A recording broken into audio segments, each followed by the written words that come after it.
Hello everyone, Digha ট্যুরের প্রথম ব্লগটা আপনাদের সকলের ভালো লেগেছিল। সেই জন্য আজকে আবার আরেকটা ব্লগ আপনাদের সাথে শেয়ার করছি।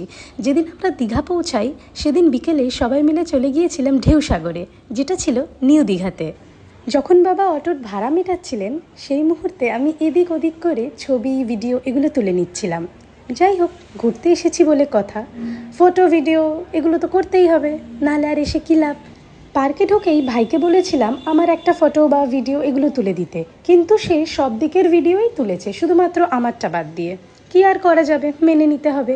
যাই হোক, আমি বাধ্য হয়ে নিজের ভিডিও নিজেই করছিলাম। আর দেখুন, আমার সাথে আমার সকল টিম মেম্বার্সরাও আসছেন। সবাই মিলে আমরা এত মজা করেছি যেটা মনে থেকে যাবে। পার্কের ভেতর ঢুকে যেটা সব থেকে ভালো লেগেছে এই লাইটিং পার্টটা। এটার মধ্যে থেকে আপনি ঢুকলে একটা জায়গা থেকে আপনি আরেকটা জায়গায় পৌঁছে যাবেন, এবং সেখানে অনেকগুলো খাবার দাবারের দোকান পাশাপাশি বসা, এবং এখানে অনেকগুলো রাইডসও আছে। তো আমরা যেই সময় গেছিলাম তখন তারা ছিলেন না, তো রাইডসগুলো বন্ধ ছিল। এখানে জাহাজের মতন দেখতে একটি ছবি তোলার ব্যবস্থা করা হয়েছিল, যে এখানে দাঁড়িয়ে সবাই কিন্তু ছবি তুলতে পারতো। আর এছাড়া আপনার রাস্তাগুলোর ধারে ধারে কিন্তু এলইডি লাইটগুলোও দেওয়া আছে।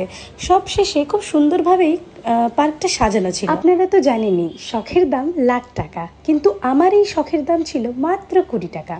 এই ক্লিপ দুটো আমি মেলা থেকে কিনেছিলাম। আচ্ছা, দেখে বলুন তো কেমন লাগছে আমায়। ঘুরতে এসছি আর খাবো না, এটা আবার হয় নাকি? তাই আমরা অর্ডার করে ফেলেছিলাম 1 প্লেট কুরকুরে মোমো।